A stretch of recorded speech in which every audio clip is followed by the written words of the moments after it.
facing the police every single day.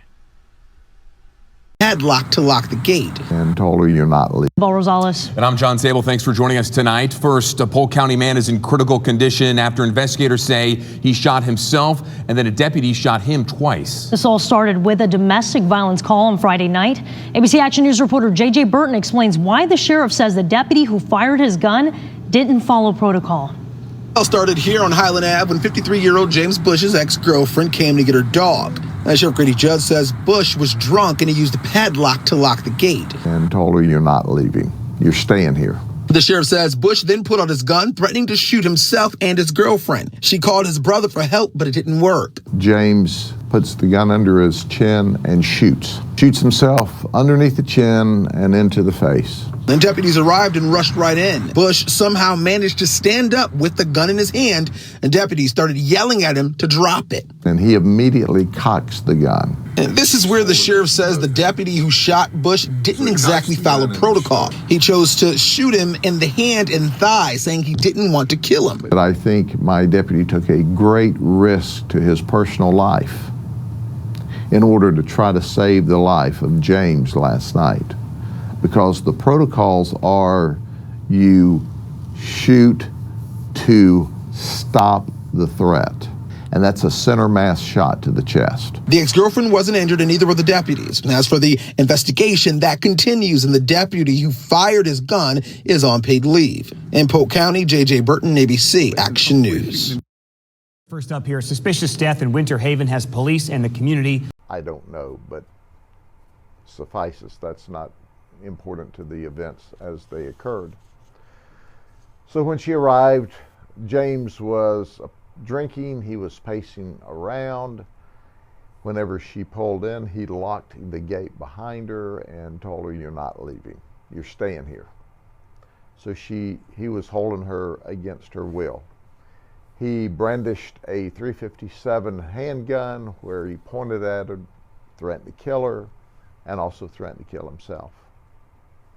She called James's brother, Robert, and said, hey, you know, I've got some problems here. Robert tried to talk to him on the phone, didn't do any good. James then gives the phone back to his ex-girlfriend, puts the gun under his chin and shoots. Shoots himself underneath the chin and into the face. She immediately runs, dials 911. Deputies arrive. When we arrive, James is still conscious, sitting in a recliner, and it's obvious he's got extensive injuries to his face. He's got the .357 in his lap. The deputies give him commands to drop the gun, drop the gun, drop the gun, and he immediately cocks the gun. He's holding it in both hands. So he cocks the gun and he's starting to raise it up.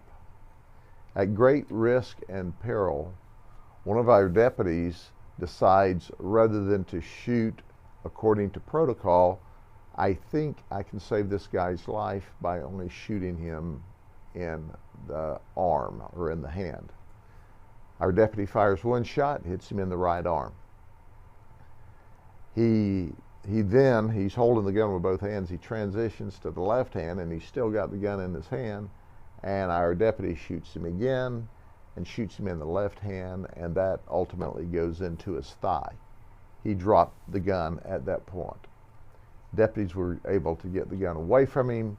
They started giving him CPR, called in emergency services. He was rushed first to Winter Haven Hospital, then to Lakeland Regional, where he's in exceptionally critical condition from his gunshot wound. And I underscore, from his gunshot wound.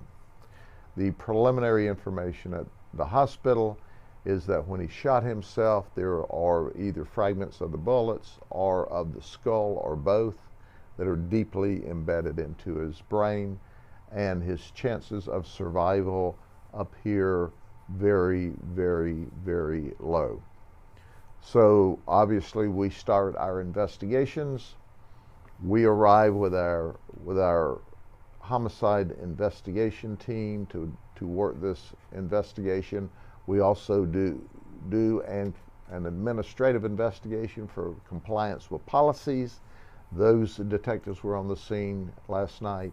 The state attorney's office was notified and on the scene last night. And the medical examiner will do the fourth investigation. All of the witness statements, our victim who was held against her will and threatened with a firearm tells a consistent statement, and certainly Robert, the brother, tells a consistent statement with the victim, and all of those statements are consistent with what our deputies learned, discovered, and did upon their arrival. I want to underscore that I think my deputy took a great risk to his personal life in order to try to save the life of James last night, because the protocols are you shoot to stop the threat, and trying to shoot arms and legs intentionally is a very dangerous maneuver, because if you miss, it gives him the opportunity to shoot and kill you. But I applaud the fact that he was doing everything possible to save James' life last night. While this shooting happened, he's already had a gunshot like in his chin. He's already like dying. He's still with the gun. Yeah, he still had the gun in his hand, and when we were telling him to drop the gun was in his lap in his hands, he cocked the gun again and started to raise it up.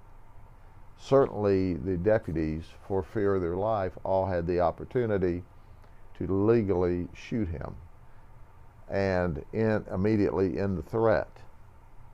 But our deputy chose to try to shoot him in his limbs, in his hands and his arms, in order to stop the threat without having to use force that would obviously cause him to become deceased immediately. So the investigation is underway. We don't see any indication of any conduct other than what's been described to you this morning. The witness statements coincide with the deputy statements. And once again, they put their life at significant risk last night. How's that deputy doing, since he did take those steps to not kill this man, or try not to kill this man? How is he doing? Sure. I can tell you that he is obviously distraught. You always are. No one wants to be in this position. He will be suspended with pay, which is normal protocol, through the initial parts of the investigation, and we also mandatorily require that there is a psychological debriefing with our staff psychiatrist before he can return to work. All of that standard protocol. How long has he worked for you all? He can't, I'm not sure, we'll get that for you. He's been with us several years. He's a 77 number, isn't he, or 74 number. So he's been with us. He's not a new deputy. There were other deputies at the scene as well, but only one shot last night.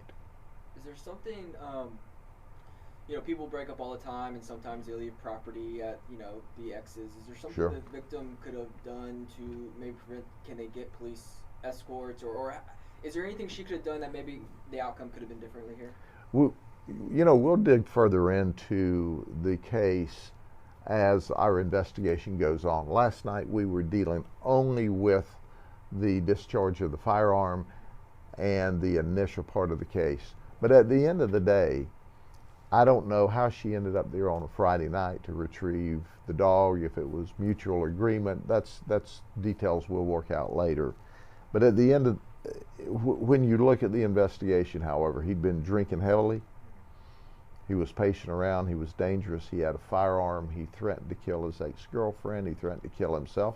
He actually locked the gates to prevent her from leaving. And when Robert arrived, he took a set of bolt cutters and cut open the gates.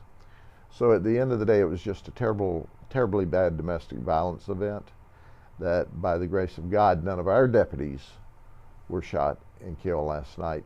And he chose to take his own life, and we're fortunate that he didn't decide to take his ex-girlfriend out, because he was incredibly distraught that he couldn't have her back. What about his criminal history? Is he a person that you all are familiar with? He has some arrests from a long time ago, but no, he's got I think a lewd conduct and one other charge, but it was from literally decades ago. Does he have kids, or where does he work? Oh, I don't have that information this morning. Keep in mind the shooting just happened last night. Our detectives worked through the night. All of those kinds of questions will be dealt with in the follow-up investigation. And as is our policy here, we send you the best information we have at the time. Do I think these details we have for you today will change? No, there's no reason to believe that they will. But any investigation where we release information early is certainly subject to modification as the investigation goes on. And those kind of questions we'll ask later on. The deputy making the move that he did, what do you encourage, I guess, deputies to do, since it's not, well, they're not supposed to just shoot an arm and leg, they're supposed to shoot to stop the threats. What do you encourage? What I encourage our deputies to do is to follow their training and the protocols, because they're designed to protect not only themselves but the other people in the area. And certainly when someone threatens you with a firearm and poses an immediate threat to your life or someone else's, great bodily harm or death, you have the right to neutralize the threat. Well, he neutralized the threat last night, but you know, every time there's a shooting, they ask, well, why can't you shoot him in the leg or the arm, or which is what happened last night. But that doesn't guarantee the threat's neutralized. Where should they shoot? Depending, what we tell people is we shoot to neutralize the threat, and that's a center mass shot to the chest. And the reason for that is clear, that the only time you shoot, that's not your first option, that's your last option, when this person poses an immediate, significant threat of life to you or to someone else. So I can tell you this deputy really risked his life, because even when he shot the one arm, he was still holding the gun in the other. So he was still able to shoot the deputy, and then the deputy shot him again. But it was the grace of God. When he shot that one arm, you know, he still could have discharged the firearm. So it was a very tense scene last night. Our deputy, at great peril, great risk to his life, to try to save James's life last night. Were there other deputies in the room when all of this happened? There were two other deputies there, and they did not shoot. Just last question for me. Were your deputies aware of what had transpired before they arrived, that he had shot himself? Was that? They were told while they were on the way there that he had shot himself, and they were immediately, so they knew. He had not shot himself when they were dispatched. James shot himself during our travel period, and we did receive communications that he had shot himself. Quite frankly, they expected to go in and find him deceased. So it was somewhat of a shock when they walked in there, and here's a guy sitting in a recliner with his face all shot up and a handgun in his hand. And when they started commanding that he drop the gun, he actually cocked the gun again. It sounds like it happened in a matter of seconds when they just got in the house. That's how quick it happens, seconds. Sheriff, since you're here, can you give us an update on the search for Taiwan Blandon? I can tell you that we're still searching for Taiwan Blandon. We gathered information he was around Macon, Georgia. Then we gathered information he was around Atlanta, Georgia. We have not found him yet. We are still looking for him around the clock. We consider him heavily armed. We know that he stole 4 firearms. We know that he killed a lady. We know that he not only killed her, but he killed her while she was cuddling her dog. We know that he shot at his friend's wife, or girlfriend. I don't think they're married, girlfriend. And we know that he shot an 80-year-old lady that was sitting in a wheelchair. He is incredibly dangerous, and we need to get him in jail sooner rather than later, and we've been looking for him. He's running, but we'll find him. I mean, he's from Fort Meade. his friends and relatives are from this area. Sooner or later, he'll show up, or we'll run him down in the meantime. I'm assuming you also heard that Wauchula just charged him with 2 sexual batteries. Yes, that's correct. And those were outstanding from investigations prior to this kerfuffle the other day, obviously.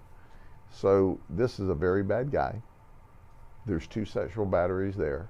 He sexually battered this victim and shot and murdered another one. It's horrible. I mean, it's absolutely horrible. So we need to find him and get him locked up. Also, since you're here, what is your reaction, or when you heard that your helicopter went down, and then like the traumatic rescue from the Coast Guard?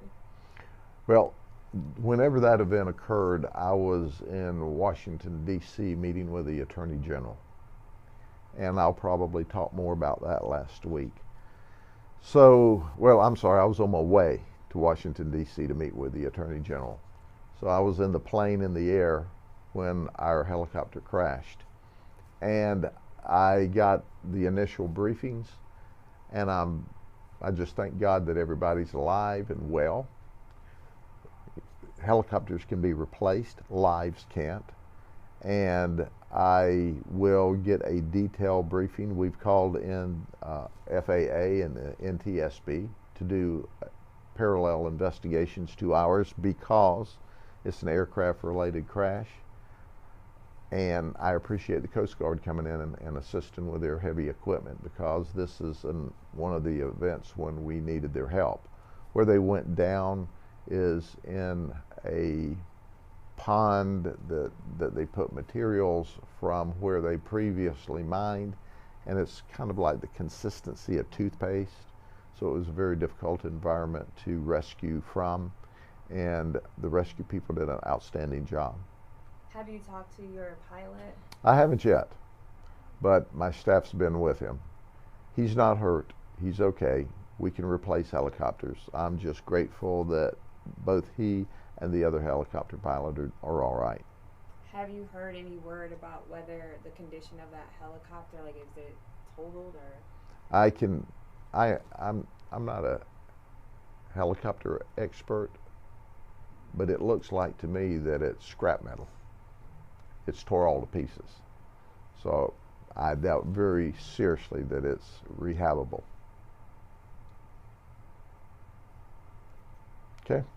Thank you, sir. Thank you very much. Hey, Sheriff County, this is Sheriff County COPWATCH. I am using any video here under fair use. If you have criticism, reporting, teaching, etc., and please donate. I do not make money from YouTube, and there are different ways to donate in the video links. Thanks.